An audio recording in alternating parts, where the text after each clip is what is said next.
Good morning to all. I hope you all are doing well at your home and keeping yourself healthy.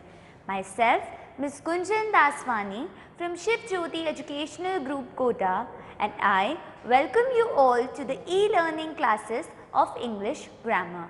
And today we are going to do chapter number 8, verbs. So as this topic you have learned in your junior classes too, but now today also we will do it in brief. So let's see what are verbs. So verb in a sentence describes about what the subject is doing. So in simple words, I can call it an action word, a doing word. So what is a verb? We can simply call it action word. So you can see over here, look at the example over here, the dog ran across the garden. Here you can see ran is describing the action done by the dog. So ran is what? A verb. Here also in the second example you can see Ria accepted the job offer. Here accepted is showing the work done by the action done by Ria. So accepted is what? A verb. So now let's see, verbs are of two types. So first one is transitive verb and second is intransitive verb. So now let's study them one by one. A verb which needs an object to receive the action is called transitive verb. So I can call transitive verbs as the verbs which requires an object. So what is a transitive verb? That will have an object in that, right? So you can see over here, Rishi sent a letter. So if you have to identify the transitive verb in a sentence, you have to question it with what? Okay, like I am going to tell you how you will question it. So Rishi sent what? You are getting an answer as a letter. So a letter is the object over here, right? So sent is what? A transitive verb because it is having an object. A verb which do not have an object is called intransitive verb. So intransitive verbs does not require an object. So you can see over here, he walks every evening. Can you see, can you find out an object in this sentence? No, you can't, because there is no object in this sentence. So walks is what? An intransitive verb because in this sentence the verb is not coming with an object. So now let's see the first exercise. Underline the verbs in these sentences and write whether they are transitive or intransitive. One has been done for you. So now what you have to do is, you have to underline the verb and you have to tell that what verb, which type of verb it is, whether it is a transitive verb or intransitive verb. For transitive we will be writing T and for intransitive we will be writing IT. So you can see over here, the dog is barking fiercely. So you can see over here, can you see any object over here? No. If you have to identify is this sentence is having an object, you have to question it with what? If you don't get any answer, so that verb will be intransitive verb. So in this sentence we are not having any object, so it is intransitive verb. So we will write IT. In the second one you can see Neeta is doing a jigsaw puzzle. Now I have to identify whether it is having an object or not having an object. So Neeta is doing what? A jigsaw puzzle. We are getting an answer. So is doing is the verb. We have to underline it, and this is which type of verb? It is transitive verb. So what we will write over here? T. Okay. Now rest you have to do in the same way only. So now coming to the next topic, that is complement of the verb. A group of words that is added to make a verb express a complete thought is called the complement of the verb. So now if the words which are adding to make a verb express a complete thought, that tells us about the whole thought, about the subject, object and the verb, then it is what? The complement of the verb. So you can see over here, she looks worried. So here worried is telling us about the subject, that is she, What it is telling us about this word, that is the subject, that is she, right. And in the second example also you can see music makes me happy. So happy is the complement of the verb because happy is telling us about what? Music. Okay. Now words that describe or define the subject of a sentence in some way are called subject complements. So, if now these complement of verbs are of two types, like the first one is subject complement and the second one is object complement. So, subject complements are the in this the words that are complementing the subject that will come. So, here you can see the example, the dinner was delicious. So, here you can see delicious is complementing the dinner, that is the subject. So, delicious word is telling us about the subject over here. It is giving us information about the subject. So, what it is? It is an subject complement. In the second example also you can see the box is empty. So, empty is telling us about the box, which is the subject in this sentence, right. So, empty is what? Subject complement, because it is describing us about the subject, that is the box. Words that follows the object of a sentence and adds more information about it is called the object complements. So, now in the first one we were telling about the subject. Now, in this one we will give an additional information, or we will give any information related to the object. So, in this we will be giving information related to the direct objects only. So, you can see over here the student made the teacher angry. So, who is angry over here? The teacher, that is the object. So, it is what? Object complement. It is not telling us about the student, which is the subject. Is it telling us about the subject? No, it is telling us about the object. So, it is what? An object complement. You can see over here, I painted my room blue. So, my blue is describing us about the room, which is an object. So, blue is what? Object complement. Now, coming to its exercise, underline the complements in these sentences and write whether they are subject complements or object complements. One has been done for you. So, now you have to underline the verb and you have to tell whether they are what? Object complement or subject complement. For subject complement you will write SC, and for object complement you will write OC. The manager kept his customers waiting. So, you can see the manager is the subject, kept is the verb, his customers is the object, and waiting, that is the complement of the object. So, it is what? Object complement. You will underline this waiting because it is a verb and it is a complement given to what? The object. So, it is what type of complement? It is an object complement. So, we will write OC. Second one, the elephant seemed angry at the disturbance.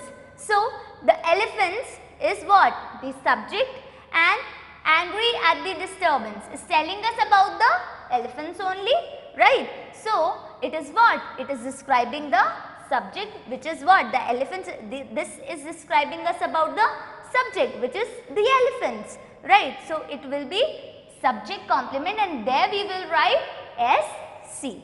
Okay. Now, rest you have to do in the same way that I told you. Coming to the next topic, that is auxiliary verbs. These verbs can be used both as a main verb and helping verb. The different forms of be, do, have can be used as a main verb. So, auxiliary verbs, we can call auxiliary verbs as helping verb, and they can be used both as a main verb or a helping verb in a sentence. You can see over here, first example is given, he is playing football.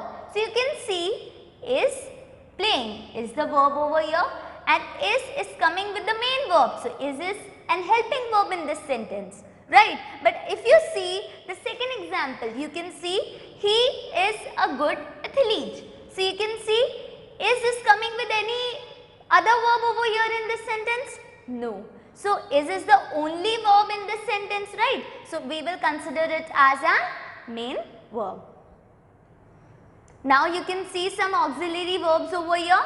So the forms of be, do and have we are going to see. These are auxiliary verbs, or I can call it helping verbs, right. So the present form of be for singular is an am, and for plural are. The present form of do for singular does, and for plural do. The present form of have for singular has, and for plural have. You can see over here the past form of be for singular was, and for plural were. The past form of do is did, and past form of have is had. So now these were some helping verbs or auxiliary verbs, and now you can see some models over there. Will, can, shall, may, would, could, should, might, must, out, need, there, used to. So these model or model auxiliary verbs I can say. So these are used to express the ability, permission, or when we are talking about the possibility, etc. in the sentence, and we are going to read it in brief in the next video, in the next chapter. Okay. Now coming to its exercise. Read each sentence and write if the highlighted verb functions as an auxiliary verb or the main verb. One has been done for you. So now what you have to do is you have to read each sentence and you have to highlight the verb which will be and you have to tell that the verb is an auxiliary verb, or I can say a helping verb or a main verb. Okay. First one. He has a rare collection of picture postcards. So you can see is having any other verb over here with it? No. We are not having any other verb other than has. So has will be acting as a main verb, and for main verb we will write MV. The students of class 6 are rehearsing for the play. So you can see the word which is highlighted is rehearsing.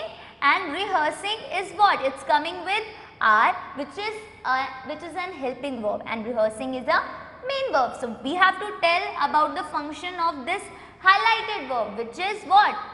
A main verb. So what we will write over there? MV. Okay. Now rest you have to do in the same way only.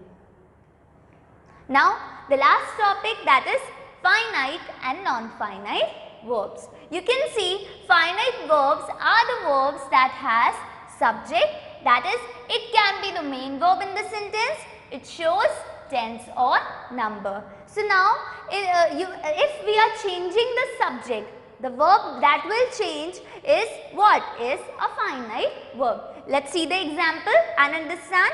Shreya sings a song. If the subject is singular, then the verb is having S with it, right? And if I am increasing the subject over, you can see now the plural subject is there. We are talking about two person over here, Shreya and Riya sing a song. So the effect that will have on the verb, that is when the subject was singular, the verb was having S in it, and if the subject is plural, the verb is changed. Now it is sing over here, it's not sings. So the verb has effect on the subject has the effect on the verb. Okay. Now this is finite verb. Non-finite verbs do not show tense, person or number. These verbs are with or without to, ing or ing forms. So now these verbs, these non-finite verbs are verbs which do not have any change when we are changing the subject. Okay, now you can see over here in the example, he wants to play cricket. You can see if I am changing the subject, is there any change in this subject? No, we are not changing it, right? So this is what? This is a non-finite verb. Whether we are changing the subject or not, they are not having any effect, and they are what? They will come either with to, or they will be having ing behind the verb. So to plus verb or ing form of the verb. So these are what? Non-finite verbs.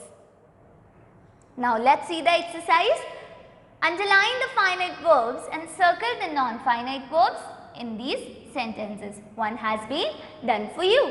So what you have to do is you have to underline the finite verb and you have to circle the non-finite verb. First one, the teacher asked us to complete the assignment. If I change the subject, then what will happen? This will change. So this is what? This is a non-finite verb. So this, we will underline this one and this will not have any effect when we are changing the subject, right? So this is what? A non-finite verb. So we will circle it. In the second one, I like to walk on wet grass. So I is coming with like, right? And if I change the subject, then like will be affected, like will be changed. So this is what? A finite verb and we will underline it. This is finite verb, you have to underline it. And to walk will have any effect? No. So this is what? Non-finite verb. What we will do? We will circle it. Okay. Now rest you have to do in the same way only.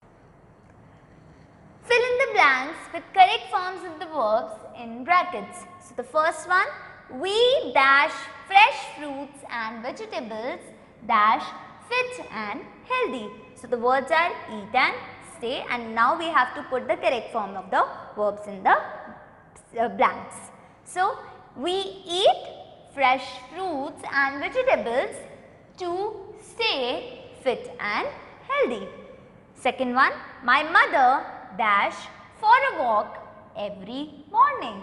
So the verbs are given to us, that is like and go. So my mother likes to go for a walk every morning. So now the rest you have to do in the same way only. So I hope you all have understood the chapter, and thank you